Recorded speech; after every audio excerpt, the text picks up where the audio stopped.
Oi, bom dia ou boa tarde, bom dia aqui no Califórnia, no Berkeley. Meu nome é a Gisela Perez de Acha, eu sou advogada mexicana, virada jornalista de investigação. Eu dou aulas na UC Berkeley sobre o CINT, fontes abertas no contexto do jornalismo investigativo. E estou muito, muito feliz de estar aqui com vocês hoje, convidado pelo Abrage. Eu adoro o Abrage, adoro falar português e adoro a cultura brasileira, fica muito, muito perto do meu coração. Hoje vamos falar de um assunto que eu acho muito importante no jornalismo em geral, especialmente no jornalismo de investigação, que é a relação e o relacionamento com fontes. É um assunto difícil, é uma sorte de dança, eu sempre falo que é uma dança, né? Tem que saber quando entrar, quando sair, quando respeitar, quando empuxar e fazer mais forte. Então, a gente gosta de falar de princípios éticos, que também são princípios legais, né? Que também são princípios que, se vocês seguirem, protegem vocês nos casos de defamação, por exemplo, se alguém fica chato com o que você publicou, então você também tem ferramentas para falar, não, eu fiz tudo bem, não tem nada errado no meu actuar, e pode ser também uma experiência para vocês muito forte para uma defesa no juízo, né? No caso de ter um juízo. A primeira coisa que sempre falo para meus alunos, especialmente porque hoje acho que muito do relacionamento com fontes passa na internet, né? Nas novas gerações, a gente está mandando mensagem no Facebook, a gente está falando no WhatsApp, a gente está... ontem eu estava falando com alguém no TikTok, né? Então, o princípio básico é nunca minta sobre quem você é. Você é jornalista, você sempre tem que dizer que você é jornalista.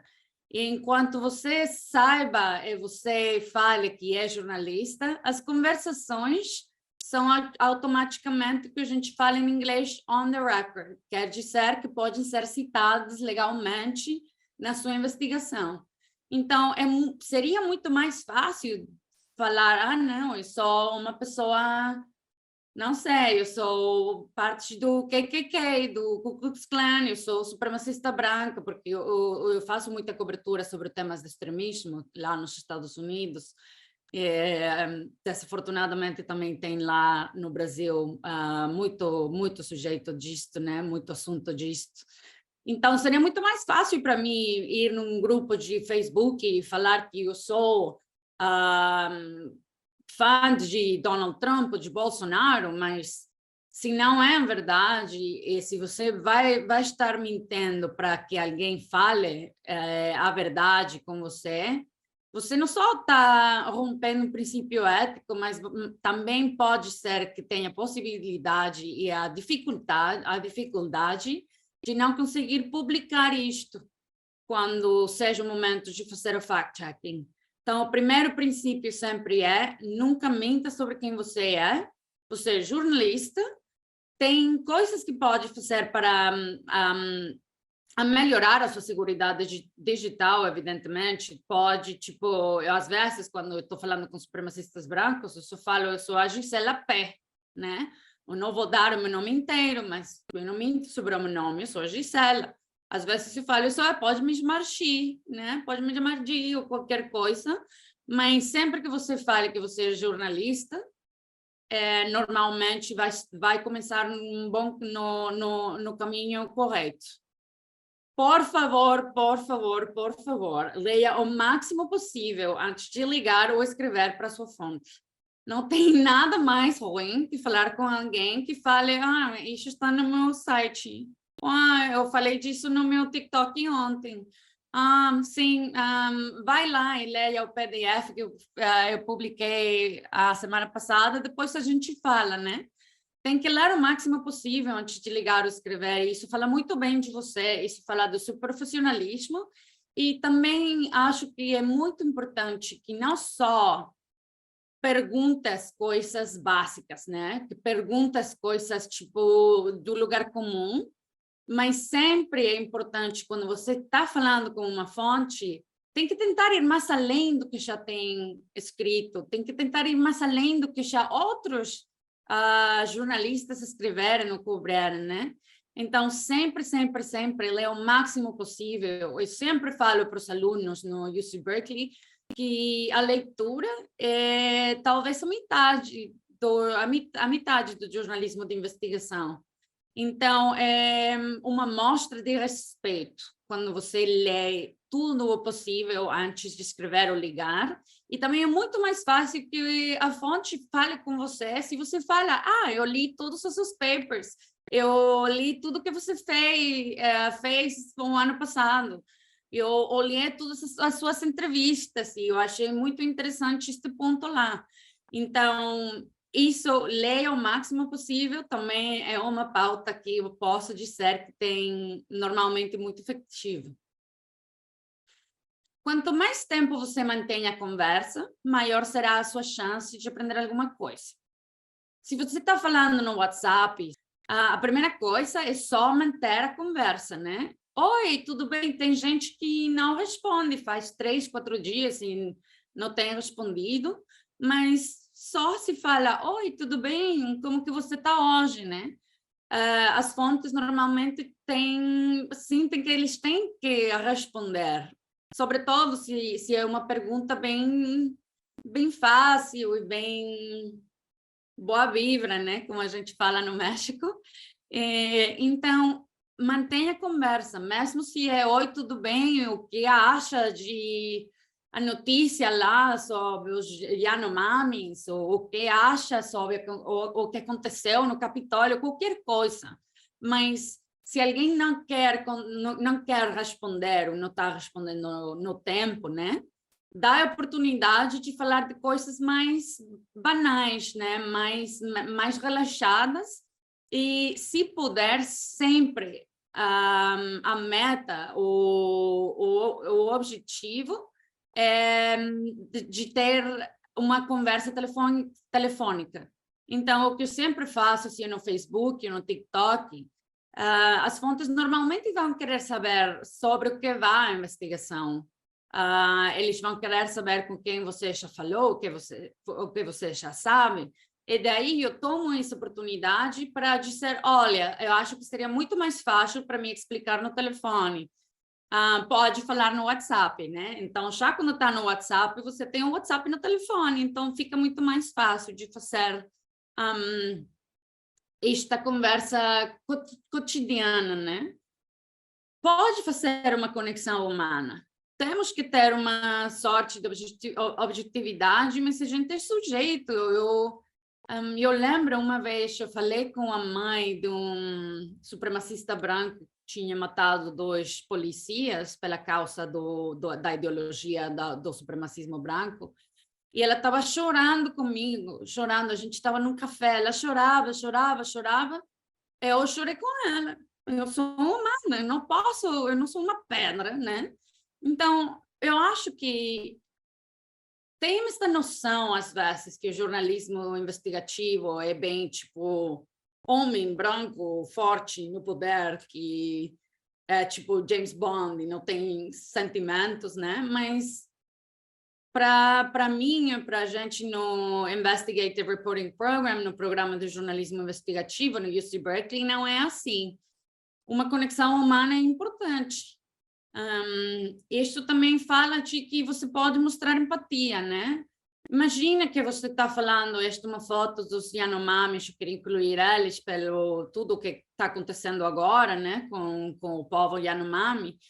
E imagine que você está lá, nessa cena, nessa foto, falando com eles, tentando falar com elas, falando dos problemas das crianças, falando das tristezas, né? Falando da sua floresta, da sua natureza. E se não tem empatia vai ser muito difícil falar com eles.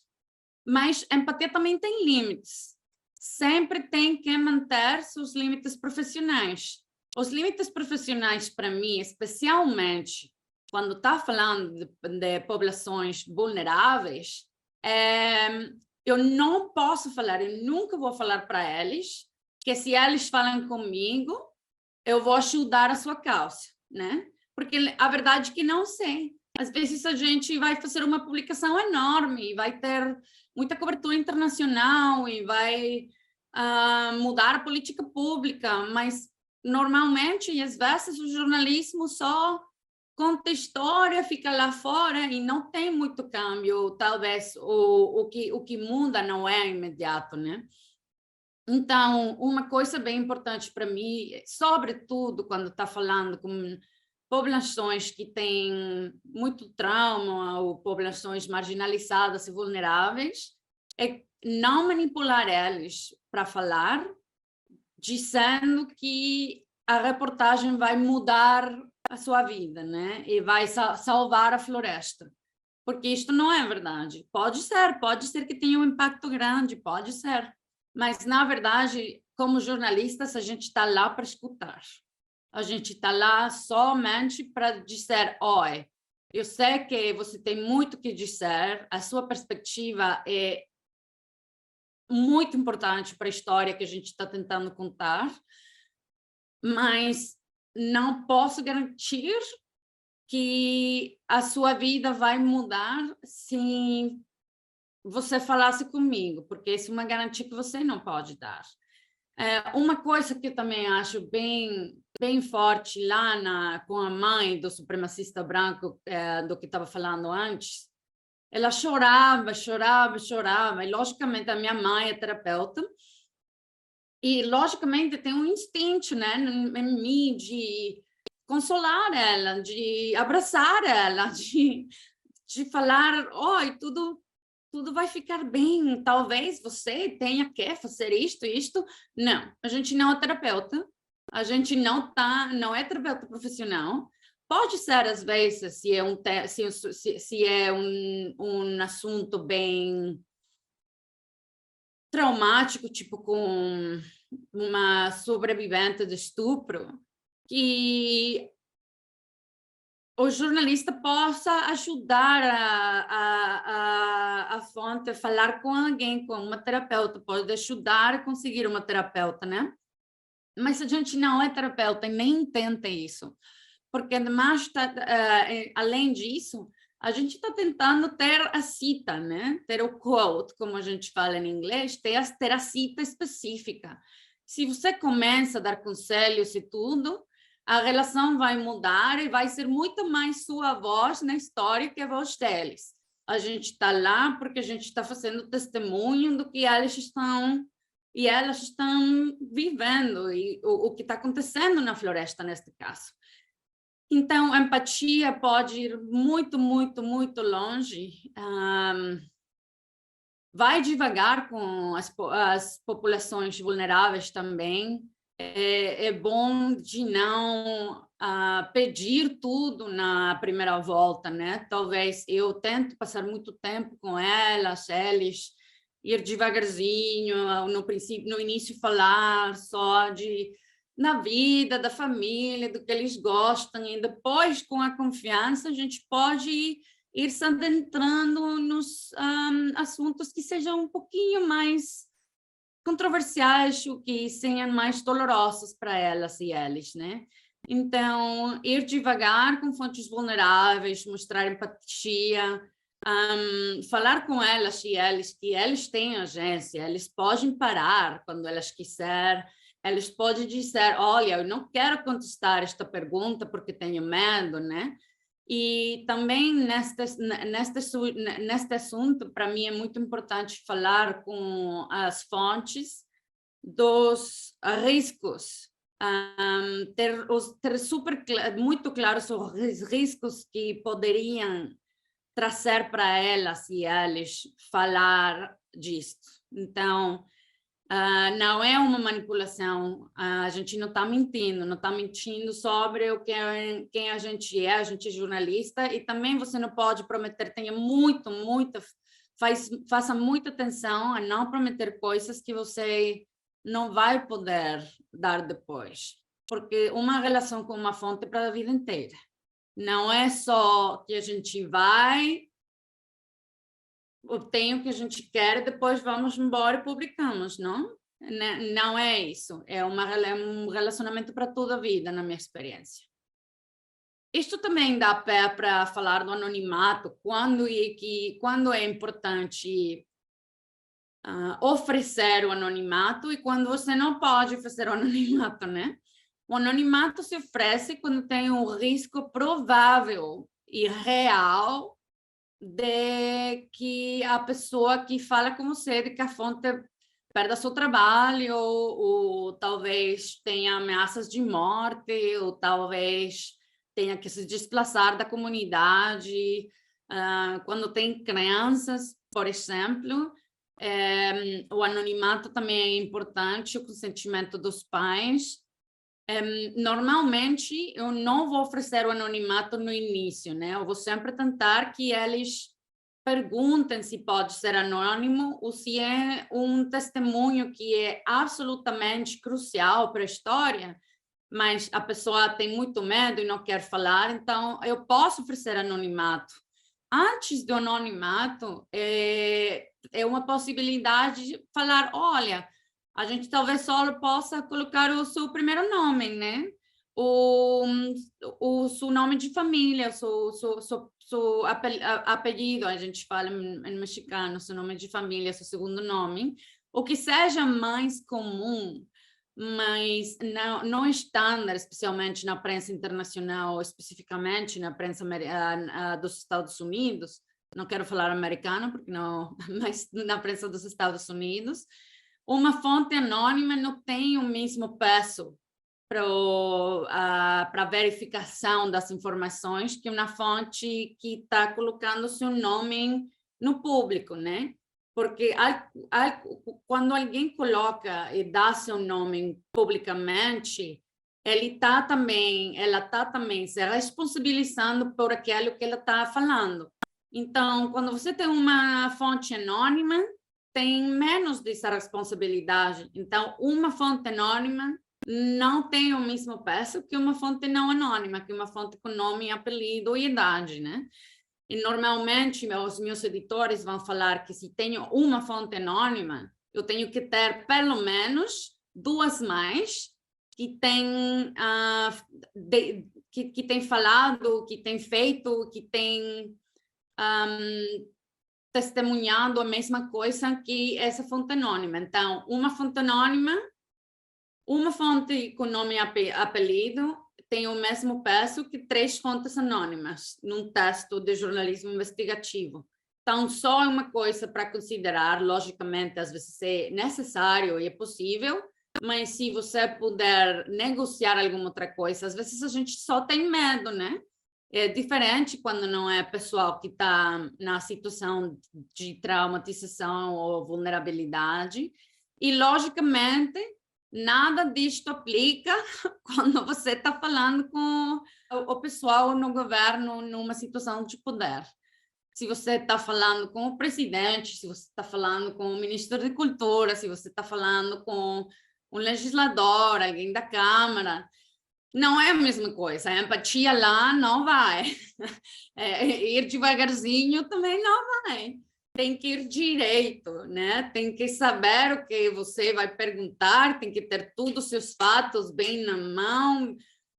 Eu gosto muito de memorizar, de fazer uso da memória quando estou fazendo entrevistas com pessoal no poder, porque dá muito mais confidência para mim, de não estar lindo, né? Pode ser bem, eu fico bem nervosa ainda quando estou entrevistando alguém no poder, no governo, mesmo no Twitter, no Facebook, o que seja uma situação de poder, não é só governo, pode ser também corporações, né? Estou pensando, não sei, tipo Cargill, Agropalma, não sei, todas essas corporações que estão desmatando a Amazônia, você não pode ser empático com eles, não dá. Tem que ser bem direitinho, tem que dizer, olha, tenho muita evidência que você fez A, B, C, eu quero dar uma oportunidade para você de responder, Normalmente a gente faz essas entrevistas no final da investigação, tipo, dar eles tempo razoável para responder, que normalmente são 2 dias ou 3 no máximo, porque também é uma coisa meio delicada, porque às vezes o pessoal no poder, as companhias tipo grandes, às vezes eles também vão publicar, corre o risco de que eles publiquem antes que você. Então, você não quer ir com eles na metade da investigação, da pesquisa. Normalmente, a gente espera no final e depois vai com eles e fala, a gente vai publicar em 3 dias e eu preciso da sua resposta antes disso, né? Então, só para ter claro que a empatia não dá, não é o princípio, é a regra quando você está falando do sujeito no poder da sua investigação. Eu queria falar de uma história que eu fiz em inglês, podem achar ela em espanhol, com um supremacista branco, o supremacista branco do que estava falando, ele o Stephen Carrillo, ele era mexicano-americano, e matou dois policias porque ele achava que o apocalipse estava perto e ele queria ter as mais armas possíveis para ganhar o apocalipse, né? Então, a curiosidade foi a minha melhor amiga, entrevistando o Stephen Carrillo. Entrevistei ele na prisão. 3 dias, eu preparei uma entrevista de 20 minutos, com as prioridades, as perguntas que você absolutamente tem que perguntar, as perguntas que são menos importantes, mas mesmo se você não está de acordo com o que o pessoal ou a fonte está falando, o melhor é ter cara de poker, né? Poker face, como Lady Gaga. Cara de poker e só falar, só jogar com a curiosidade. Tipo, nossa, que interessante. Pode falar mais disso? Ah, isso é muito novo para mim. Eu nem sabia que isso existia. Que bom. E como que você se sentiu depois disso, né? Qualquer coisa que seja curiosidade, quando tem fontes um pouquinho mais complicadas, pode ser muito, muito bom para investigação. E se lembre que sempre quer a citação da pessoa, né? Então, é melhor não fazer perguntas que possam abrir a porta para uma resposta de sim ou não. Sempre é melhor perguntar direitinho para eles para ter a cita que você precisa. Então, o melhor que você consegue ser, não objetivo, mas como que a gente pode falar? Não objetivo, mas justo. Perguntas justas, né? Perguntas que não sejam de um lado ou do outro, perguntas justas, a melhor resposta que você pode ter para sua história. Eu consegui esta fonte, ou foi o sujeito de investigação, porque eu eu achei a namorada dele no Facebook, eu escrevi para ela não falava inglês, e foi assim que depois de 6 meses, a namorada teve a confiança comigo para que eu entrevistasse Stephen Carrillo, que estava lá na prisão. O jornalismo investigativo normalmente toma meses, né? Então, é por isso que pode ir devagar. Se eu tivesse perguntado à namorada no primeiro dia, eu posso falar com teu namorado? Ela tivesse falado que, claro que não, né? Mas depois de 6 meses, muitas chamadas, muitas mensagens no WhatsApp, eu adoro os stickers do WhatsApp, eu adoro os emojis do WhatsApp. Acho que sempre manter a linha profissional e os limites éticos da profissão, né? Uma coisa mais para falar aqui é que, como jornalistas, a gente sempre tem que manter o estándar moral de quer obter a verdade, os fatos. E se você fala isso, olha, eu só quero os fatos, eu só quero saber a verdade do que aconteceu. Eu acho que a sua perspectiva é super importante, mas você não quer que a gente publique algo sem a sua perspectiva, né? Eu só quero saber a verdade. Eu só quero saber o que aconteceu. Eu só estou procurando os fatos, porque estou muito confusa. Uma pessoa está falando isso, outra pessoa está falando aquilo. Então, qualquer coisa que seja no caminho da verdade e dos fatos é uma proteção legal e ética para você como jornalista. Isso é muito, muito importante. Eu sempre tento de achar o ponto narcisista na gente, né? Todo mundo quer ser ouvido, mesmo o Bolsonaro, mesmo os milicianos do que estava falando. Se você fala, olha, a sua perspectiva é muito interessante, eu acho um ponto de vista muito novo que a prensa normalmente não presta atenção, né? Isso pode ser também muito poderoso, pode levar você em círculos que você nunca tivesse pensado a se adentrar. Isto aqui é básico. As fontes têm medo que o repórter entenda tudo errado. E pode ser, né? Às vezes eu tenho falado que, sabe, sinto muito que tem outros reporteiros que não tenham feito o seu trabalho e que os colegas que têm feito coisas ruins, mas eu asseguro você, como fonte, que antes de publicar, eu vou ligar você, eu vou falar com você do texto inteiro, eu vou falar com você das suas citas, a sua citação é o que a gente incluiu na história, o contexto, e se quando a gente falasse disso, você quiser tirar a sua participação, eu dou a minha palavra que eu vou respeitar isso, sempre. Em qualquer momento, salvo se é o Bolsonaro e os milicianos, talvez, mas em qualquer momento, se você sente que eu estou fazendo uma coisa fora de contexto, eu dou a minha palavra que antes de publicar eu vou falar com você e você vai saber o que vem. Não vai ter surpresas. É importante também falar que você não pode enviar o texto, logicamente.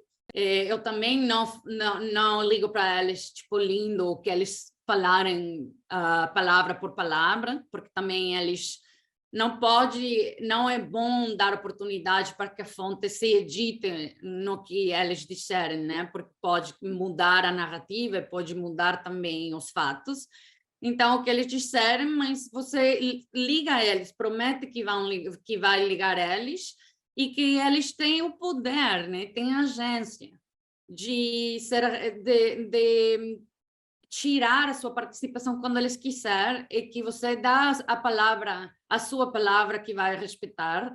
Para mim é importante que eles me percebam como humana. Eu sou legal, eu sou cool, eu sou uma pessoa normal, né? Não sou, tipo, como falava este James Bond, né? Que tá viajando pelo mundo, bebendo martinis e tentando achar a verdade e a justiça. Eu sou uma pessoa normal, estou tentando fazer o meu trabalho. O meu trabalho é entender os fatos, entender a verdade e entender a sua perspectiva de você, a fonte, e como que isto pode fazer a história mais forte também. E dar segurança para eles. É parte do processo da construção da confiança. Então, neste ponto, para mim é super importante gravar sempre as conversas que sejam on the record, que sejam para a história, que sejam possíveis de citarem ou de citar no final. Nos Estados Unidos, especificamente no Califórnia, como jornalista, você precisa do consentimento das duas partes para gravar. Então, antes de começar a gravar, eu pergunto, oi, Poderia ser que a gente gravasse só para efeitos internos, só para tomar notas, para não errar nada, para que o seu testemunho seja como foi, que a gente não tem a possibilidade de mudar nada, né? Também dá claridade, dá certeza à fonte. E sim, no final, na escritura, quando a gente escreve a história, a gente tirar ou a gente pegar alguma coisa da conversa, a gente fala com você, né? Como fonte. Mas, então, eu começo a gravação, e daí, na gravação, eu falo, então, agora a gente está gravando, né? Para que esteja na conversa gravada, porque a gente teve um problema uma vez com uma fonte que ele falou que a gente não tinha permisso de gravar. Mas claro que tinha permisso, só que não, o permisso explícito, o consentimento das duas partes não estava na gravação mesmo.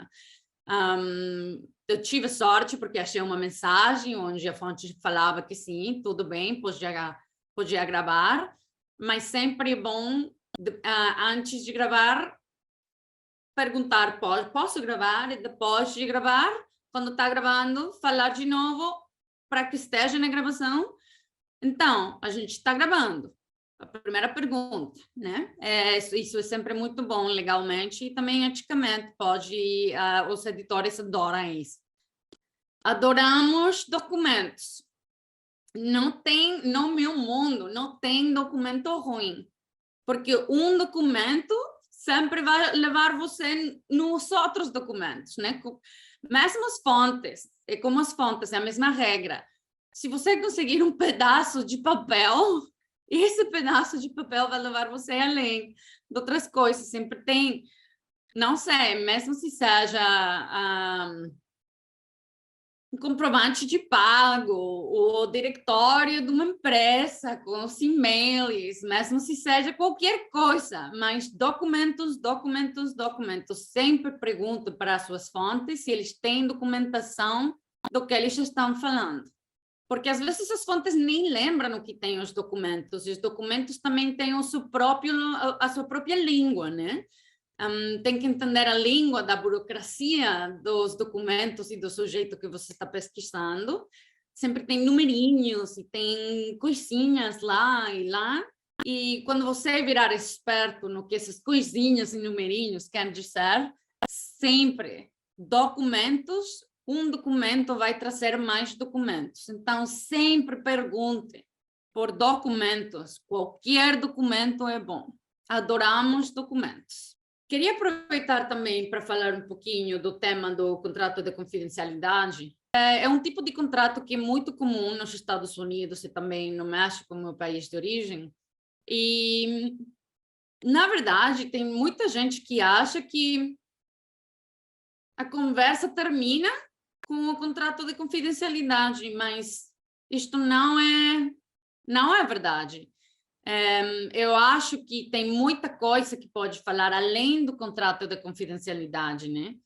Normalmente o contrato este tipo de contratos vão cobrir certos temas, certos assuntos.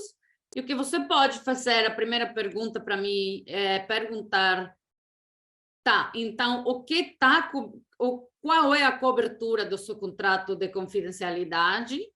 Daí a fonte fala A, B, C, e daí você então pode perguntar quais são todos os outros temas que vão além do contrato de confidencialidade. Eu queria também recomendar vocês, se vocês não têm lido, o livro do Ela Disse, da Jodi Kantor e Megan Tu, e as duas jornalistas do New York Times que fizeram a reportagem do Harvey Weinstein, que lançou o movimento mundial do Me Too. Lá é uma masterclass, é uma aula incrível de jornalismo de investigação, e tem muitos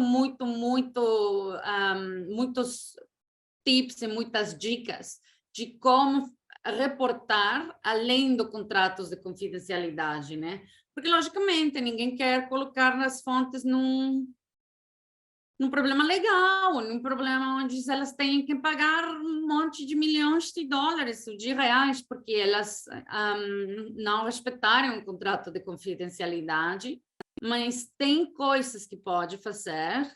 Também tem documentos, por exemplo, se tiver algum juízo e o contrato de confidencialidade foi feito no marco de um juízo, é boa ideia ir ao juízo, né? Ou talvez, se alguém sabe do contrato de confidencialidade, se teve alguém que estava lá na aula quando o contrato foi assinado, pode perguntar também, pode falar com outras pessoas que saibam do contrato de confidencialidade, sem falar do contrato, do conteúdo do contrato mesmo. Então, só uma coisa para a nossa reflexão, porque não é o final da história, quando alguém fala, olha, tenho um contrato de confidencialidade e não posso falar mais. Para mim, é uma oportunidade de saber o que acontece além do contrato de confidencialidade. Quem mais sabe do contrato de confidencialidade? Tem algum juízo ou algum outro papel, algum outro documento que possa dar um pouquinho mais de contexto sem que a fonte tenha que se meter em problemas com a dica legal. Volta sempre. Isto é super importante. Não importa quanto tempo você fale na primeira vez, nunca vai conseguir tudo, né?